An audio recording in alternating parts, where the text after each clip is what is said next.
Boost, ঠিক আছে। Boost আমাদের রুব্রিক হচ্ছে বোস্টার ইকুয়াল টু দি বার্গার। অনেকবার বলেছিলাম, তারপরে আবার এই রুব্রিক্সটা নিয়ে আলোচনা করি। এটা হলো নার্স ভূমিকার একটা ক্যারেক্টার, বুস্ট করা। বুস্ট করা রুব্রিক্স হচ্ছে বোস্টার ইকুয়াল টু বার্গারেট। ব্রাগারেট আর কি, বার্গারেট না তো ব্রাগারেট।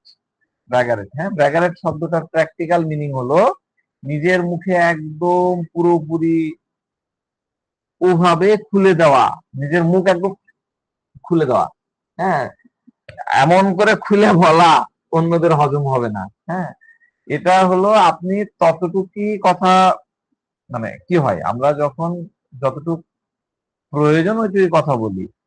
আমার প্রশংসা করতে হলে আপনার যতটুকু প্রয়োজন করা ইয়ে করেন, আর সে কিন্তু অনেক বেশি একদম প্রশংসার মুখ খুলে ফেলছে, এরকম একটা অবস্থা। সে সবসময় নিজের মুখ খুলে নিজের তারিফই করতে থাকে। এটা আবার একটা তার বৈশিষ্ট্য, নিজের মুখে নিজের তারিফ করতে থাকে। সে বলবে, ডাক্তার সাহেব, আমি তো যখন কোথাও যাই না কেন, সবসময় আমি এসি বাসে যাই। আমি যখন যাই তখন ফার্স্ট ক্লাস ট্রেনের কামরাতেই যাই, ফার্স্ট ক্লাস এসি এসি কম্পার্টমেন্টেই যাই। আমি ইকোনমি ক্লাসে যাই না, আমি শোভন চেয়ারে, সুলভ চেয়ারে যাই না।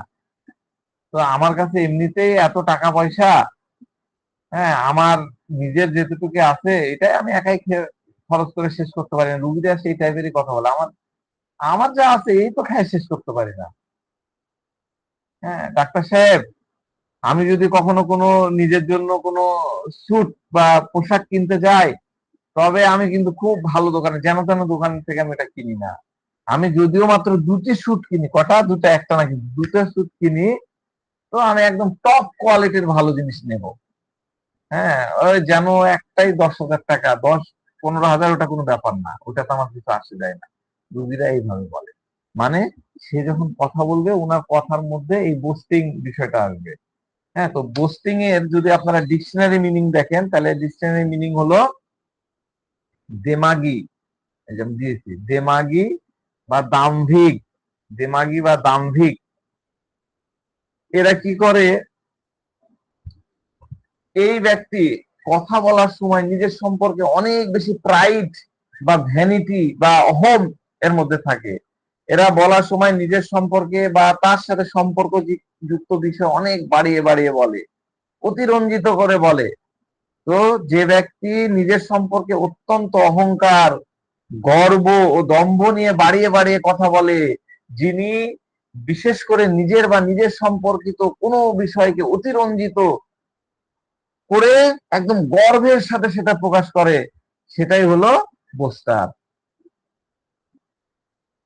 হ্যাঁ, এটা ইন্ট্রোস্পেকশনটা কি, এটার ইয়েটা হলো যে, যে ব্যক্তি তার ব্যক্তিগত সাফল্য ও ধন সম্পদের ব্যাপারে অতিরিক্ত অহংকারী এবং নিজের ব্যাপারে অতিরিক্ত আত্মপ্রশংসামূলক এবং দাম্ভিকতামূলক কথা বলে। ভার্সন কি হবে, রুগীরা কি বলে, এটা একটু দেখি।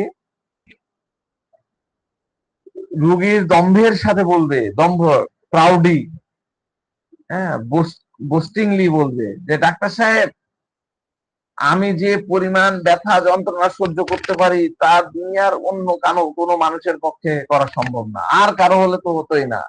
আমি বলে, আমাদের বউরা বলে না, আমি হলেই তোমার সংসার করে যাচ্ছি, অন্য কোনো মেয়ে হলে আর করতো না, বলে কিনা। হ্যাঁ। বলে স্যার। হম। আবার কি, আবার রুগীরা বলে যে, আমি ডাক্তার সাহেব এত অল্প বয়সেই বা আমার এত ছোট বয়সে লাইফে প্রচুর টাকা ইনকাম করেছি, আয় করে ফেলেছি। আমার সাথে পাশ করা বাকি 5 জন বন্ধুদের দেখেন, ওরা আমার সামনে কিছুই না। রুগীরা এইভাবে কথা বলে, এটা হলো বোস্টার, তাই না? আর ব্রাগারেটটা কি, ব্রাগারেটের ডিকশনারি মিনিং হলো বড়াই করা, দম্ভ করা, হামবাড়া ভাব দেখানো। এটা খুব ইম্পর্টেন্ট, হামবাড়া ভাব দেখানো। তো এই ব্যক্তিরা তার সম্পর্কে বা তার প্রতি সম্পর্ক, মানে তার প্রতি সম্পর্কযুক্ত বিষয়ে খুব গর্ব করে কথা বলে। I am the best, foremost, মানে শীর্ষস্থানীয়।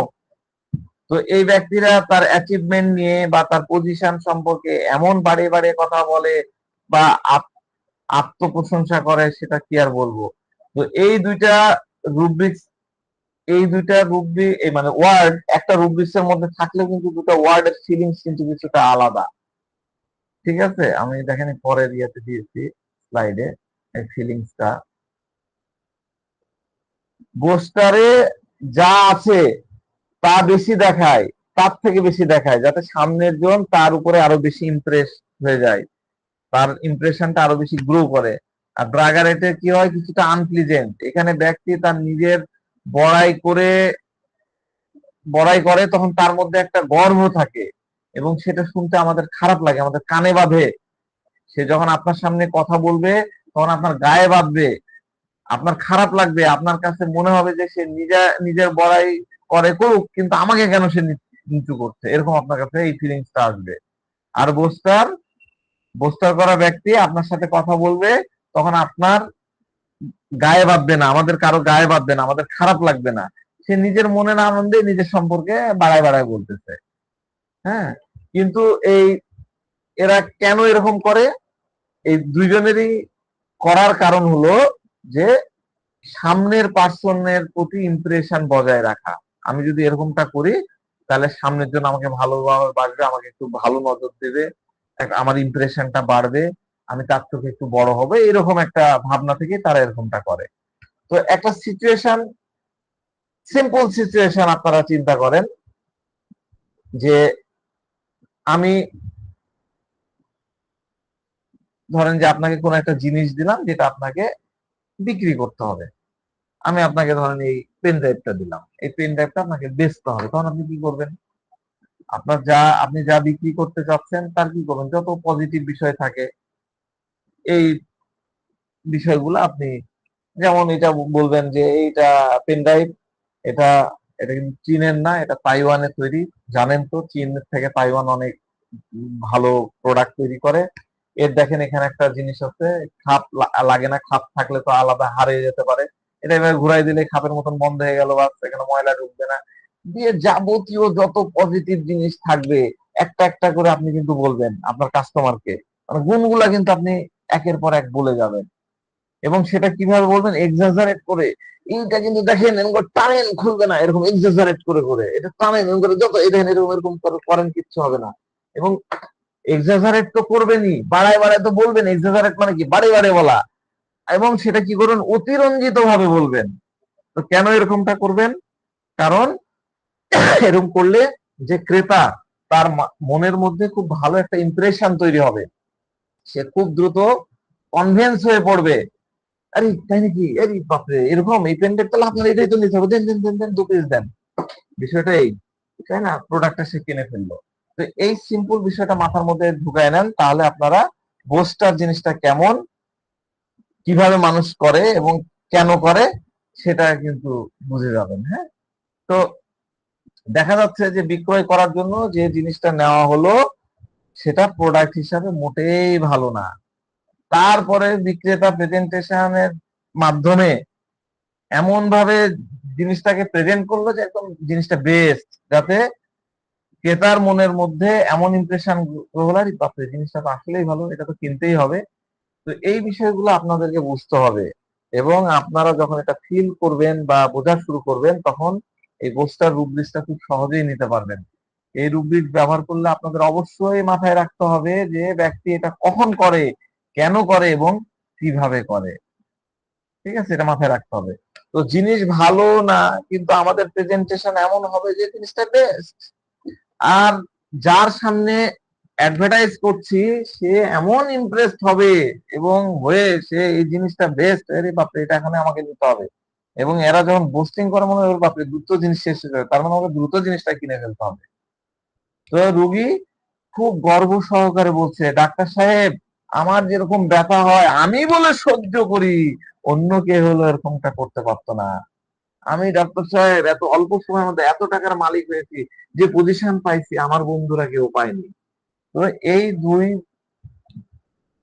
রোগীর বক্তব্য বোঝার জন্য আপনাকে আপনাকে বুঝতে হবে যে একজন বলতেছে যে আমি বলে ব্যথা সহ্য করছি, তার মানে সে কতটা ভালো, সে কতটা ক্যাপাবল, তার যোগ্যতাটা কত। ঠিক আছে, আমি আমার এই বয়সে এত টাকার মালিক হয়েছি। তো সে তার সম্পর্কে আমাকে কি করতেছে, একটা সাপ্লিমেন্ট দিচ্ছে। তো এরা বোস্টিং বা মিথ্যা অহংকার করেই করে। দেখেন, আমরা হোমিওপ্যাথরাও কিন্তু এই বোস্টিং করি। আমাদের প্রত্যেকটা মানে ম্যাক্সিমাম হোমিওপ্যাথির মধ্যে আমি দেখেছি, আমি বলছি না আপনারা করেন, আমিও হয়তো করি। ডাক্তার সাহেব দেখেন দেখেন আমাদের ডাক্তার সাহেবরা কিভাবে ইয়ে করে, যে স্যার ওনাদের দেখেন, আমার এই যে ওই এলাকায় আরো 5 জন আছে, সব ডাক্তারদের দেখেন, ওনাদের প্র্যাকটিসের বহরটা দেখেন, সারাদিন চেম্বারে বসে 5টা রোগী ঠিক মতো আসে না। আর আমার প্র্যাকটিসটা দেখেন, যেদিন প্রথম থেকে শুরু করেছি, প্রথম দিন সেদিন থেকে শুরু করে আজ পর্যন্ত 50টা রোগীর নিচে আমি রুগী হয় না আমার, রেগুলার 50টা রোগী আমি দেখি। দেখতে দেখতে আমার রাত 11টা, 11:30, 12টা বেজে যায়। আপনার ক্লাস কি করবো? ঠিক আছে। তো আমি প্রথম দিন থেকে একদম রাত দিন একাকার করে রুগী রেখে যাচ্ছি। তো যারা এরকম করে কথা বলে, আপনারা নিজেরাই বুঝতে পারবেন যে এরা আসলে কতটা বোস্টিং করতেছে। ঠিক আছে।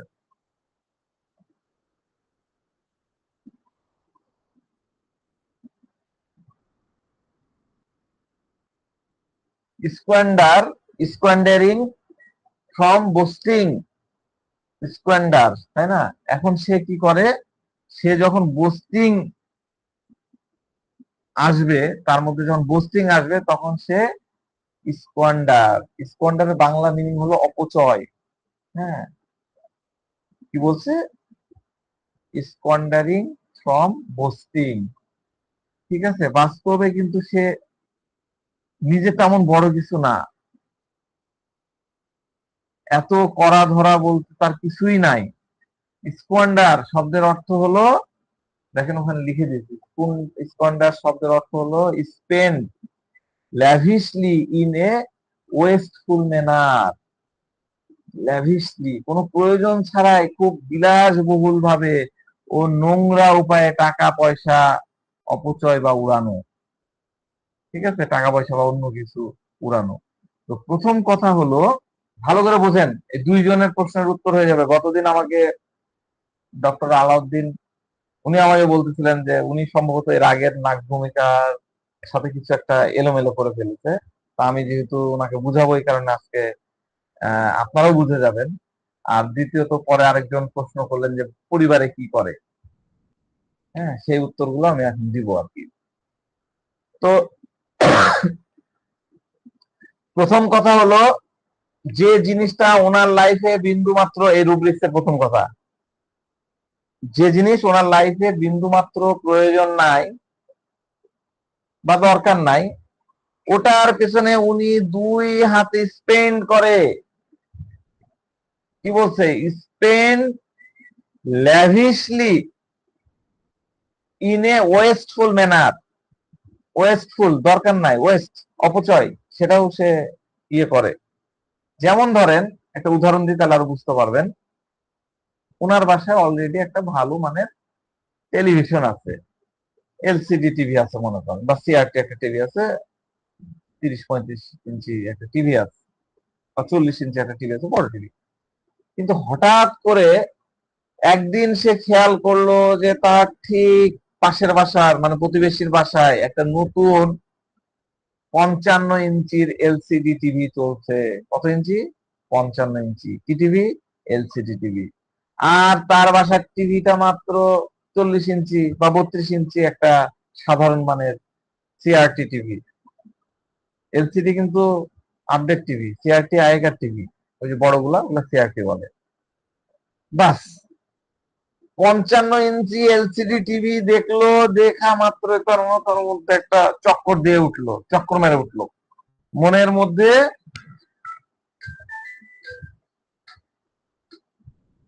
মনের মধ্যে একটা মানে কি বল, মাথার মধ্যে একটা চক্কর আসলো, আর মনে মনে ভাবলো যে এই 50 ইঞ্চি টিভিটা আমাকে যে কোনো উপায়ে আমার আমার ড্রয়িং রুমে নিয়ে আসতে হবে।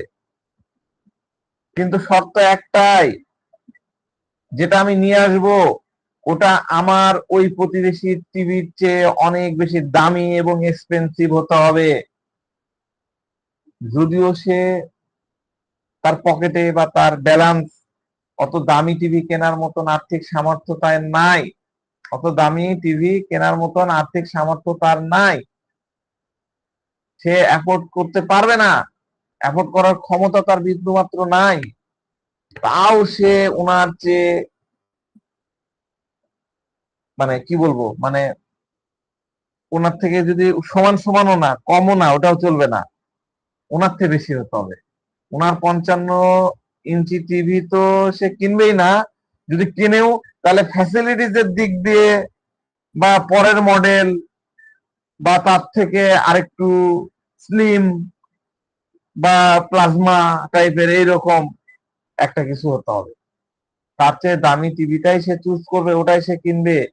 এখন ধরেন ওনার হাতে কোনোভাবে হুট করে 1 লাখ টাকা চলে আসলো, বাস ওনার মাথায় এখন সারাক্ষণ শুধু টিভি টিভি টিভি। এই চিন্তাটা তার ওই যে বাচ্চাদের মধ্যে যেরকম কোনো একটা জিনিস ঢুকলে আমার এটা লাগে চিপস, না দেওয়া বন্ধু অনবরত ঘুরতে থাকে, ওনার ওই চিলড্রেনের মতন ওনার মাথায় টিভি টিভি টিভি। ওনার মেন টার্গেটই হলো ওনার ওই প্রতিবেশীকে যে কোনো মূল্যেই নিজের ক্ষমতা এবং আভিজাত্য দেখাতে হবে। তো সে কায়দা করে ওনার প্রতিবেশীর কাছে যে জিজ্ঞাসা করলো, আরে ভাই তোমার এই যে নতুন টিভি তুমি কত টাকাতে কিনলা? প্রতিবেশী হয়তো সরল মনে বলছে, ভাই এটা 48,000 টাকায় কিনেছি। তখন বলবে যে আচ্ছা এর মধ্যে কি কোয়ালিটি আছে, বিশেষ কি কোয়ালিটি, ফিচার গুলা কি আছে বলো দেখি শুনি। এরপরে সে সোজা শোরুমে যাবে এবং দরকার না হলেও সে জাস্ট জেদের বসে প্রতিবেশীর চেয়ে দামি, অর্থাৎ 55,000 বা 52,000, প্রতিবেশী তো 48,000-এ কিনছিল, সে 50-55,000 টাকার টিভি কিনে ঘরে আনবে। টিভি কেনার পরে ওই প্রতিবেশীকে আবার ডেকে আনবে, আরে ভাই দেখো দেখো দেখো আমি পুরা 55,000 টাকার এই মডেলের টিভি আনছি, তোমার চেয়ে অনেক বেটার, দেখো দেখো আমি 55,000 টাকার এই মডেল এনেছি, তোমার থেকে বেটার কোয়ালিটির জিনিস আনছি। অথচ প্র্যাকটিক্যালি ওনার ওই 52-55,000 টাকার টিভি কেনার কোনোই উপযোগিতা ছিল না, কোনো ইউটিলিটি ছিল না। ওনার আসলে টিভি লাগতো না, 48,000 টাকার টিভিটা নিয়ে আনলে একই কাজ হতো, কিন্তু না, ওটার থেকে বেটার হতে হবে, এই কারণে আমাকে 52,000 টাকার টিভিটা কিনতে হবে। তো ওনার মেন উদ্দেশ্য হলো সমাজে ওনার ওই যে তথাকথিত ওনার মনের যে হাই কোয়ালিটি উচ্চ মর্যাদার যে শো আপ, সেটা করতে হবে। তো সে স্কোয়ান্ডার করবে সেফ বুস্টিং করার জন্য, তার এই ফাংফুংটা বুস্টিং করার জন্য, বলে বেড়ানোর জন্য। হ্যাঁ, তো ওনার ভেতরে এই অঙ্গ মানে অন্ধ ইগো স্যাটিসফাইড, মানে ইগো স্যাটিসফাইড করার জন্য সে কিন্তু দু হাতে স্কোয়ান্ডার বা অপচয় করে। হ্যাঁ, তার মানে এটা কি সব নাচ ভূমিকা করবে তা না, একটা শেড বললাম, কিছু নাচ ভূমিকা এই লেভেল পর্যন্ত যায়। ঠিক আছে, এরপরে আমরা আসি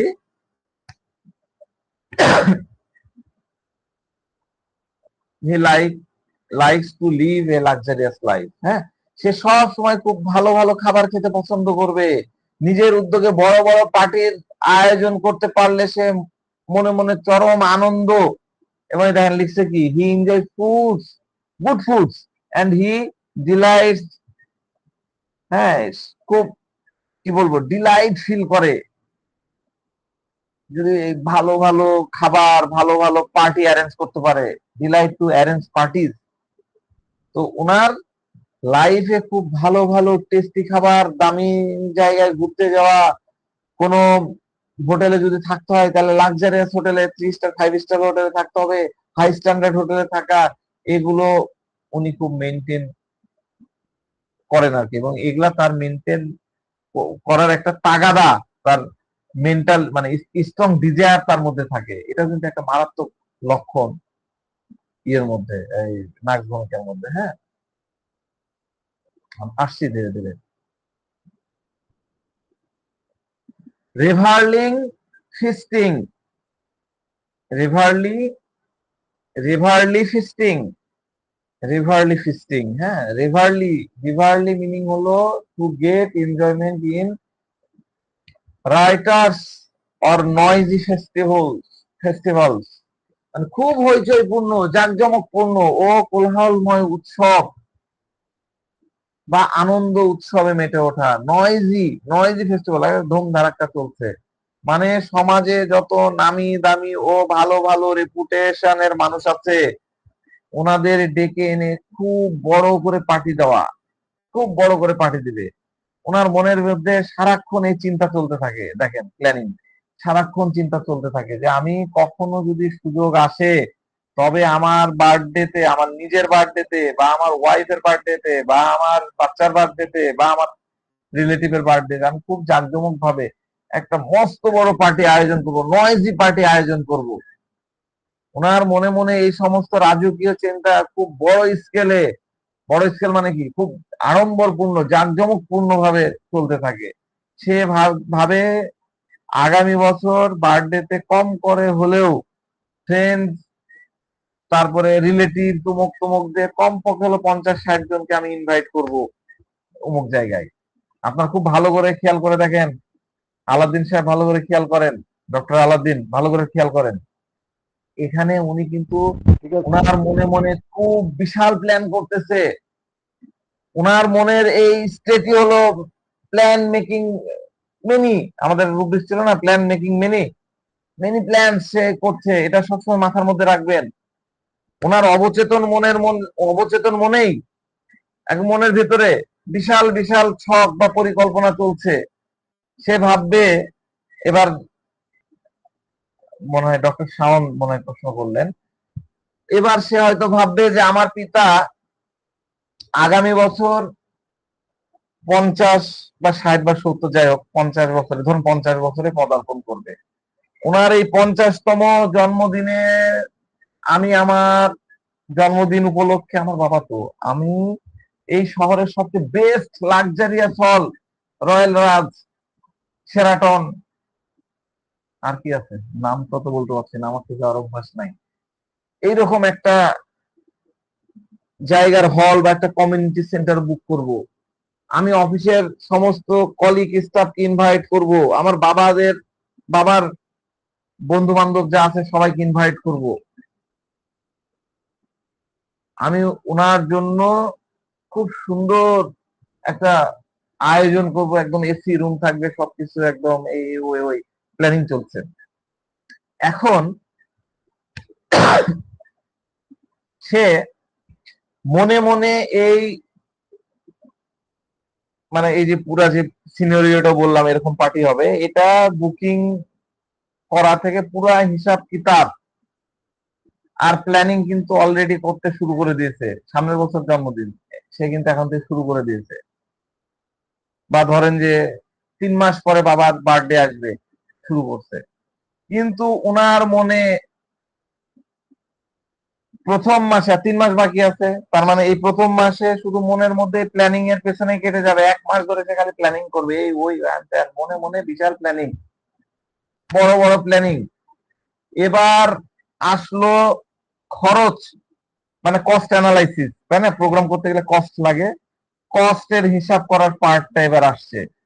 মনে মনে ওনার এই গ্র্যান্ড পার্টির আনুমানিক বাজেট বা খরচের হিসাব দাঁড়ালো মনে করেন 2.5 লাখ টাকা। কত? 2.5 লাখ টাকা। 2.5 লাখ টাকা খরচ, 2.5 লাখ টাকা তো অনেক বেশি। এবার আসবে জেনারোসিটি। কি পড়াইছিলাম? জেনারোসিটি পড়াইছিলাম না কতদিন? জেনারোসিটি, ওই যে বাচ্চার বিস্কিট খাওয়ানো, জেনারোসিটি ওয়ালা পার্ট এবার নাক ভূমিকার মধ্যে জেনারোসিটি ওয়ালা পার্ট ল্যান্ডিং করবে। বাবার 50তম জন্মদিন, খরচ 2.5 লক্ষ টাকা। এখন সে ইনভাইটেশন লিস্ট বাইর করলো, করে অতিথিদের তালিকা থেকে খুঁটে খুঁটে খুঁটে খুঁটে বের করবে। আরে ধুর, এ তো আমার বাবার অফিসের ফ্রেন্ড, এই লোক এখন তো কোনো কাজেই নাই, কলিগ ছিল তো, ওরকম ফ্রেন্ড না, ওই মানে ফ্রেন্ড, এটা বাদ। অমুক করিম সাহেব, এই এনার সাথে তো বছরে একবারও কথা বলে, 5 বছর তো দেখেন, এর বাদ। অমুক, না এটা চলবে না, বাদ। কেটে কুটে মনে করেন যে খুঁটে খুঁটে দেখবে, আরে ধুর, এটা চলবে না, ওটা এটা ফালতু, এটা বেকার, এক এক দাওয়াত করে খাওয়ানোর দরকার কি, না খাওয়ালেও চলে, চলো কেটে দিই। এইভাবে ওনার দামি পার্টিতে এগুলাকে বেকার লোকদেরকে ডেকে খামাকে এত খরচ করে খাওয়ানোর দরকার কি? এই লিস্ট কিন্তু কাটা শুরু হয়ে গেছে। কাটতে কাটতে কাটতে কাটতে মনে করেন যে 15-20 জনের নাম কেটে দিতে, 60-70 জনের মধ্যে থেকে কেটে গেল। এবার এই 15-20 জনের নাম কেটে দেওয়ায় তাহলে খরচ কমে গেল, 2.5 লাখ টাকা থেকে খরচ সোজা নেমে আসলো 2 লাখ টাকায়। এবার তার প্ল্যানিংটা আরো ছোট করতে হবে, করতে করতে ভাবে আচ্ছা বাবা তো 50 বছরে পা দিচ্ছেন ঠিকই, ওনার জন্য এত বড় লাক্সারিয়াস হল বা এই কমিউনিটি সেন্টার বুক করার দরকারই বা কি আছে? আমাদের ওই অত দূরে নামকিন দরবার হল বা ওই রয়্যাল রাজ, যারা রাজশাহীর আছেন তারা তো ভালো বুঝতে পারতেছেন, রয়্যাল রাজ ওগুলো বুকিং দেওয়ার দরকার কি? আমার বাড়ির পাশেই তো আছে পদ্মা কমিউনিটি সেন্টার। হ্যাঁ, ওখানে এসি এসি সহ ভাড়া নিয়ে নিবো, কোনো মতে কাজটা সেরে নেওয়া যাক, বাস। ওখান থেকে সোজা ওই 2 লাখ থেকে বাজেট চলে আসলো 50,000, 50 মানে 2 লাখের মধ্যে থেকে বাজেট মনে করেন ওগুলা খরচ বাদ দিয়ে 50,000 কাট হয়ে গেল, মাইনাস হয়ে গেল। তার মনের ভেতরে কিন্তু সারাক্ষণ এই হিসাব নিকাশ চলছে, সে মনে মনে যেমন বড় একটু আগে যে ইয়ে দিচ্ছে নয়েজি, আগের স্লাইডে নয়েজি বা হইচইপূর্ণ যে পার্টি করতে চাচ্ছিল, যে ফ্যান্টাসি তার মনের মধ্যে ছিল, বাস্তবে ওনার পকেটের টানে ওটা কমতে কমতে বাজেট কত কোথায় আসলো দেখেন, আপনারাই দেখেন। হ্যাঁ, আপনারা একবার জাস্ট ইমাজিন করে দেখেন, 2.5 লাখ টাকার বাজেট, বিশাল ইমোশনাল বাজেট, ওনার বাবার স্পেশাল 50তম বার্থডে, কমতে কমতে শেষ পর্যন্ত কত দেশে দাঁড়ালো? ধরেন 2 লাখই বাদ, কমতে কমতে কত 1.5 হলো? লাখ। হ্যাঁ, 50,000। 1.5 লাখ কমতে কমতে 50,000, তাই না? এটা ওটা এসি লাগাই নেবো, পরে এসিও বাদ। 2.5 লাখ টাকা থেকে কমতে কমতে কমতে কমতে দেখবেন যে লাস্টে যে 5,000 টাকা এসে ঠেকবে।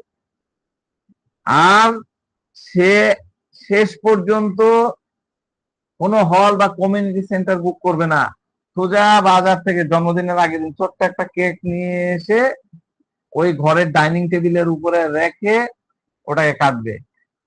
আর ওই যে অফিসের বড় লোক, বন্ধু লোক, ওগুলা দূরে থাক, নিজের 4-5 জন ক্লোজ ফ্রেন্ডকেও সে আমন্ত্রিত করবে না, জাস্ট ঘরের ফ্যামিলির যারা থাকে তাদেরকে নিয়ে সেলিব্রেট করে নেবে। আর ওনার বাবা, মানে যাকে কেন্দ্র 2.5 লাখ টাকা, যার জন্মদিনের বাজেট ছিল 2.5 লাখ টাকা, উনি তো মনে করলেন মানে বিশাল একটা ফেস্টিভ্যাল বা একটা কাল্পনিক উৎসব, এটা কিন্তু বাবা জানতে পারেনি, কারণ নাচ ভূমিকা প্ল্যানিং তো মনের মধ্যে চলছিল। বাবা তো তার পেছনে ছেলের এই মানসিক টান পোড়ান যেটা চলছিল প্ল্যানিং, কিছুই জানতে পারলো না। ছেলে শেষে ভাবলো আরে ধুর, বাদ দাও, বাবার 50 বছর হয়ে গেছে, এখন আর কি, উনি এই এত বুড়ো বয়সে আর ধুমধাম বা তামাশা করে কি লাভ, ওনার চেয়ে তার থেকে ভালো ঘরে 2-1 জন আত্মীয় স্বজনকে ডেকে জাস্ট একটু চা মিষ্টি, বার্থডে একটা ছোট কেক কিনে পার করে দিই, বাস। 2.5 লাখ টাকার জাঁকজমকপূর্ণ পার্টির স্বপ্ন এভাবে ঘরের কোনায় 5,000 টাকার একটা পার্টির মধ্যেই শেষ হয়ে গেল, ফিনিশ হয়ে গেল। তো সেভাবে যে চলো জন্মদিনের পার্টিতে জাস্ট মামা মামিকেই ডেকে নি, চাচাকেই ডেকে নি, আর ঘরের বাচ্চারা তো আছেই, এইভাবে কিন্তু 5,000 টাকা দিয়ে একটা কেক কেটে উৎসব পালন করে নেয়। এটাতে বাবাও কিন্তু খুশি। এখন বেচারা বাবার মনে তো আর 2.5 লাখ টাকার বাজেটের প্রোগ্রাম ছিল না, সে জানেও না। সে ভেবেছে বাপরে আমার ছেলে আমার জন্য 5,000 টাকার একটা প্রোগ্রাম করে দিয়েছে, ছেলে তো বড় কিছু করে ফেলেছে, ছেলেকে সে অনেক দোয়া দিচ্ছে, অনেক কিছু করছে, বাপরে তুমি আরো বড় হও, আল্লাহ তোমাকে আরো সমৃদ্ধ দিক। তো এটাই হলো নাচ ভূমিকা। বুঝতে পারছেন যে পরিবারের জন্য কি করে? তো বেচারা মনে মনে মানুষের জন্য অনেক কিছুই করতে চায়, কিন্তু সে ওনার মনে মনে এত প্ল্যান, এত প্ল্যান, এত প্ল্যান, এত প্ল্যান, একদম প্ল্যানের মাকে বাপ করে ছাড়ে। আর এটা আসলে তার ক্যালকুলেটেড স্বভাবের জন্য পুরা প্ল্যানটাকে একদম চিড়ে চ্যাপ্টা করে দেয়।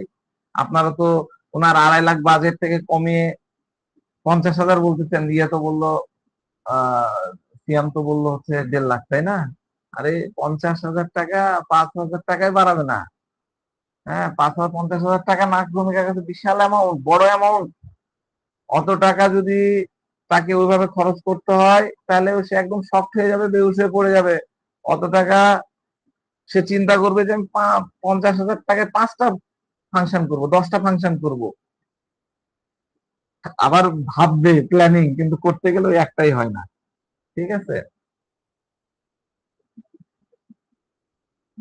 কি খারাপ লাগছে নাকি? না স্যার, মজা লাগতেছে। ফাইন ফাইন, বলেন স্যার আপনি। He need rest but has no time. ওনার মনের ভেতরে অনবরত এই মেন্টাল স্টেটের কাছে হি নিড রেস্ট, তার স্ট্রেস চলছে, তো এই জন্য তার মনের মধ্যে বিশ্রামের প্রয়োজন পড়ে। কিন্তু ওনার সবচেয়ে বড় সমস্যা হলো ওনার কাছে প্রপার রেস্ট বা বিশ্রাম নেওয়ার মতন কোনো টাইমই থাকে না। এই টাইম, এরা আসলে বেচারা টাইম থাকে না। সারাক্ষণ ওই যে দুইটা পেশেন্টই কিন্তু বলছিল যে আমি জান লাগাই দিয়ে কাজ করি। গত আমাদের কেস দুটাতে মনে হয় খেয়াল করেছেন, ওরা কিন্তু জান লাগাই দিয়ে কাজ করে। তো ওনার মন সারাক্ষণ শুধু খুঁজে একটাই জিনিস, শুধু একটাই জিনিসের জন্য ব্যাকুলতা তার মনের মধ্যে থাকে। Quite want to be repose and tranquility desire. আমাদের রুবিস আছে না, এই যে দেখেন রুবিস দিয়ে দিচ্ছি। Quite want to be repose and tranquility desire, এটা ভালো করে মুখস্থ করে নেন। Quite want to be repose and tranquility desire. Nurse ভূমিকার এখন মনে হতে থাকে, আহ আমি লাইফে অলরেডি প্রচুর কাজ করে ফেলেছি, আমি লাইফে অলরেডি প্রচুর কাজ করে ফেলেছি, এবার আমার একটা ভালো হলিডে প্রয়োজন, ছুটির প্রয়োজন। হলিডে বুঝেন, ছুটিতে চলে যাব। আমেরিকানরা যায় না সারা বছর ইয়ে করে, একদম সামার ভ্যাকেশন একটা করে আর উইন্টার একটা ভ্যাকেশনে চলে যায় 1 মাসের জন্য, তাই না? তো ওনার এরকম, ওনার ব্রেন বা মাথায় সারাক্ষণ শুধু এই হলিডের প্ল্যানিং চলতে থাকে। এখানেও দেখেন প্ল্যানিং, হলিডেতে যাবো প্ল্যানিং চলতে থাকে। তো এই অবস্থায় ওনার কোনো বন্ধু বা পরিচিত কেউ যদি ওনাকে জাস্ট একবার ভালোবেসে ডেকে বলে, আরে ভাই চল না কোথাও একটু দূরে কোথাও ঘুরে আসি, বাস অমনি এক পায়ে সে খাড়া হয়ে যাবে, এক পায়ে খাড়া, এক পায়ে রাজি হয়ে যাবে, হ্যাঁ ভাই আমিও যাব, আমিও তো ঘুরতে যাওয়ার প্ল্যান করছি, তুমি যখন বলছো হ্যাঁ আমি অবশ্যই যাব, ডেফিনেটলি যাবো, আলবাত তোমার সাথেই যাব। তো ওনার মনের ভেতরে সারাক্ষণ ফ্যান্টাসি চলতে থাকে। ফ্যান্টাসি তো বুঝি, কাল্পনিকতা তার মনের মধ্যে চলতে থাকে যে একটা সুন্দর হলিডে হবে, সুন্দর ফ্যামিলি ট্যুর হবে, একটা এই হবে ওই হবে ট্যুর। ধরেন কোনো একটা ফ্রেন্ড তাকে বলল যে ভাই চলো আগামী মাসে সপরিবারে সাজেকে ঘুরে আসি। সাজেক চেনেন তো? গেছেন কয়জন সাজেকে? কেউ জাননি? চলেন আমরা সবাই ঘুরে আসি, দেখি নাগ ভূমিকা কে কে আছেন। কেউ নাই নাগ ভূমিকা? যাবেন সাজেকে যাবেন? যাবো স্যার। একজন নাগ ভূমিকা পাওয়া গেল, আর কেউ যাবেন না? না, আপনারা কেউ নাগ ভূমিকা হতে পারলেন না। যাক, ধরেন বন্ধু বল, যাবো যাবো যাবো স্যার, নো প্রবলেম। যাবেন, দুটো পাওয়া গেল, আমরা দুইজনই নাগ ভূমিকা ধরে নিলাম। তো বন্ধু বললো, আর সাথে সাথে মনে করেন মাথার মধ্যে চলে আসলো যে সাজেকে যাব, চলো যাই, সাজেকে যাই। হ্যাঁ, তো সে বলবে, আরে ভাই তুই যখন যাচ্ছিস তখন আমাকেও সাথে করে নিয়ে চল, তুই প্রোগ্রাম বানা, ট্যুর প্ল্যান ফাইনাল কর, আমি পাক্কা একদম শিওর তোর সাথে সাজেকে যাব। আমি এই কয়েকদিন কয় মাস ধরে এত খাটনি খেটেছি, এত কাজ করেছি যে আমার মনটা একদম ক্লান্ত হয়ে গেছে, আমি উদাস হয়ে পড়ছি। আমি বেশ কিছুদিন ধরে মনে মনে ভাবছিলাম, যদি কোথাও একটা সুন্দর জায়গায় যাওয়া যেত তবে মনটা একদম রিফ্রেশ হয়ে যেত। চলো দুজন মিলে সাজেকে একটু শান্তি স্বস্তি মানে ট্রাঙ্কুয়ালিটি নিয়ে ঘুরে আসি। ট্রাঙ্কুয়ালিটির মানে কিন্তু শান্তি স্বস্তি, এই ধরো ট্রাঙ্কুয়ালিটি। ট্রাঙ্কুলাইজার বলে না, ট্রাঙ্কুলাইজার, ওই যে আমরা ঘুমের ওষুধ খাই, ওটা কিন্তু ঘুমের ওষুধ না, ঘুম আনে না, ট্রাঙ্কুলাইজার স্বস্তি দেয়। তো এখন আসলো তার আসল টুইস্ট, প্র্যাকটিক্যাল মজাটা দেখেন, ভালো করে বুঝেন। ওই বন্ধু ঠিক 15 দিন পরে, প্ল্যান হলো কিন্তু 1 মাস আগে, এবার 15 দিন পরে ওই বন্ধু আবার ফোন করলো, ফোন করে জানালো যে বন্ধু, খুবই দুঃখিত বন্ধু, আমার একটা, আমরা তো সাজেকে যেতে চাইলাম, আর 15 দিন পরে আমাদের যাওয়ার প্ল্যানিং ছিল, একটা পার্সোনাল সমস্যার কারণে সাজেক যাওয়ার পুরো প্রোগ্রামটা ক্যান্সেল হয়ে গেছে বন্ধু, এখন আর যেতে পারছি না। তখন এই বন্ধুর মুখের এই কথা শুনে, মানে এই যে ট্যুর ক্যান্সেল হয়ে যাওয়াটার কথা শুনে নাগ ভূমিকার মনের ভিতরে যে কি পরিমাণ আনন্দ আর রিল্যাক্স ফিল করবে, এটা আমি আপনাদেরকে বলে বোঝাতে পারবো না, ভাষায় প্রকাশ করতে পারবো না। সে একদম স্বস্তির নিঃশ্বাস ফেলে বলবে, আহ, বাঁচা গেল, খামাখা অত দূর জার্নি করে যাওয়ার ঝামেলা, বর্ষার সময় পাহাড়ি জায়গায় যাব, কি হতে কি হবে, আর ওদিকে রোহিঙ্গা টোহিঙ্গার কি ঝামেলা চলছে, পাহাড়ের অস্থির হয়ে আছে, এই ঝামেলা থেকে রেহাই পাওয়া গেল। কিন্তু সে তার মুখে ওই যে তার বোস্টিং স্বভাব বা ইগো, এগুলার কারণে বন্ধুর সামনে কিন্তু মনের কথাগুলো, ওই খুশিটা ওইভাবে প্রকাশ করবে না।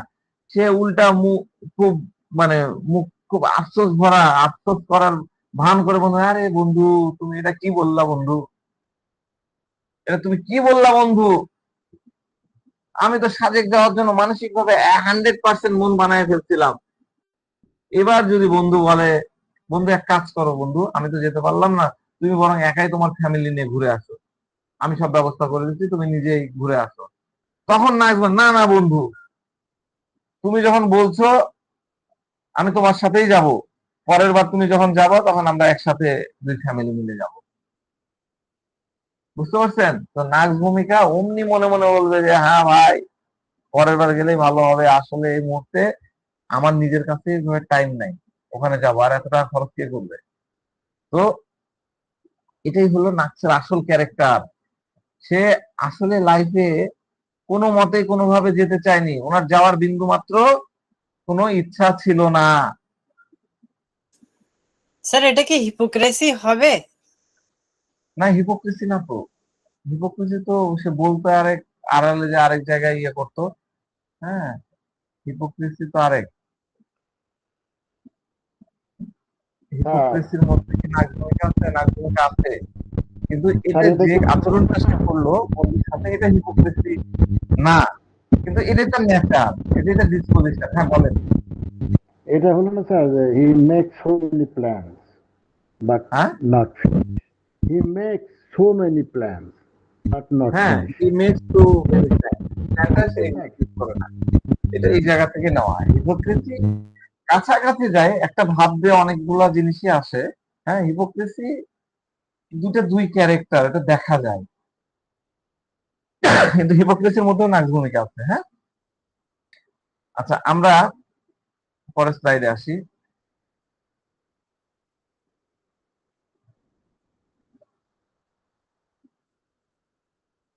হি can not bear to witness unpleasant scenes, see someone in pain or listen to sad stories। মানে এটা কিন্তু, এটা কিন্তু, এই যে স্লাইডটা দেখতেছেন, এটা মনে রাখেন, এটাও তার মেন্টাল স্টেটের অত্যন্ত গুরুত্বপূর্ণ একটা লক্ষণ। স্টোরিজ এফেক্ট হার প্রফাউন্ডলি, আমাদের রুবিস আছে না, স্যাড স্টোরিজ এফেক্ট হার প্রফাউন্ডলি, যে কোনো দুঃখের গল্প, করুণ কাহিনী ওনার মনের উপরে খুব গভীর ভাবে, মারাত্মক ভাবে প্রভাব ফেলে। হি ক্যান নট বেয়ার, সে এটা সহ্য করতে পারে না, বইতে পারে না। তো এখান থেকে যে রুব্রিক্সটা আসে, সে রুব্রিক্সটা হলো এইটা। ঠিক আছে, he can not horrible things, sad stories affect her profoundly. হঠাৎ করে বাহির থেকে বা লোক মুখে কোনো খারাপ নিউজ শুনলো, দুঃসংবাদ শুনলো, কিংবা কোনো বড় ক্ষতি বা দুঃখের কথা জানতে পারলো, তখন তার মনটা মারাত্মক লেভেলে সে আপসেট হয়ে পড়ে, সে দুঃখী হয়ে পড়ে। কিন্তু তার একটা বিশেষ নেচার বা স্বভাব হলো, সে মনের দিক থেকে ওভাবে প্রচন্ড দুঃখী হলেও ওই দুঃখী মানুষের পাশে গিয়ে ওই দুঃখী মানুষের বিপদে সে পার্টিসিপেট করবে না, সশরীরে যায় সাহায্য করতে চাইবে না, সে দূর থেকে প্রচন্ড আফসোস করবে, আল্লাহ রে। সে মনে মনে ভাববে, উফ রে, আহারে, মানুষটার সাথে কত বড় অন্যায় হয়ে গেল, কত বড় দুর্ঘটনা ঘটে গেল। বুঝতে পারছেন? আমি একটা উদাহরণ দিই, তারা আরো ক্লিয়ার হতে পারবেন। এখন ধরেন ওনার একজন ক্লোজ ফ্রেন্ড, খুব কাছের বন্ধু, আত্মার বন্ধু, তার বাড়িতে বা তার লাইফে একটা অ্যাক্সিডেন্ট ঘটে গেছে, মস্ত বড় দুর্ঘটনা ঘটে গেছে। সে শোনা মাত্রই তার মনের মধ্যে প্ল্যান বারবার বলতে থাকবে, আরে ভাই জলদি ছোট, আমার বন্ধু, প্রাণের বন্ধু, বিপদের দিন ওর পাশে যে আমাকে দাঁড়াতেই হবে। কিন্তু সে বাস্তবে তার কাছে কোনো দিনই যাবে না, ও যাবেই না, প্ল্যান করছে। সে নিজের বাড়ি থেকে বেরোবেই না, এমনকি নিজের ঘরের দরজাও হয়তো খুলবে না। সে সবার আগে কি করবে, ওই বন্ধুকে একটা ফোন করবে এবং খুব ইমোশনাল এবং খুব করুণ সুরে তাকে সান্ত্বনা দেবে, আরে ভাই এটা কি হয়ে গেল, ইস রে বন্ধু, উফ, আমি শোনার পর আমার প্রাণটা মনে হচ্ছে একদম ফেটে গেল, আমার সত্যিই খুব খারাপ লাগছে। আচ্ছা তুমি বন্ধু একবারে চিন্তা করো, তুই একদম চিন্তা করিস না বন্ধু, আমি আজকে বিকালে বা সন্ধ্যার সময় পাক্কা একদম শিওর তোর কাছে আসছি। বাস, তার কথা বলার সাথে সাথে এই কথাটা সে যখন বলেই ফেললো, তার বলা মাত্রই তার মাথার মধ্যে নাচ ভূমিকার বিখ্যাত যে পার্ট, প্ল্যান মেকিং, মেনিং, এই প্ল্যান মেকিংটা মাথার মধ্যে চলে আসবে।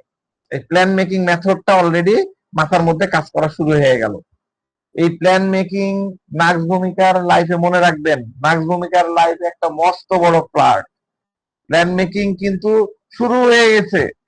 সকাল 9টার সময় বন্ধুর ফোন করেছিল এবং সে তখন বলেছিল যে 5টার সময় তোর কাছে যাব। আর মনের মনের ভেতরে বিকাল 5টায় বন্ধু বাড়ি যাওয়ার জন্য 9টা থেকে সে কিন্তু একটা বিশাল প্ল্যানিং শুরু হয়ে গেল। এখন বলেন তো, সকাল 9টা থেকে যার মনের ভেতরে বিকাল 5টায় বন্ধুর বাড়িতে যাওয়ার জন্য অনবরত প্ল্যানিং চলছে, শেষ পরিণতি বা রেজাল্টটা কি হতে পারে আপনারা ভাবেন, একটু ভেবে স্যার বলেন। যাবে না স্যার? হ্যাঁ, কিভাবে যাবেন এবার এই কাহিনীটা বলতেছি। হ্যাঁ, ওর সাথে আসলে কি ঘটে।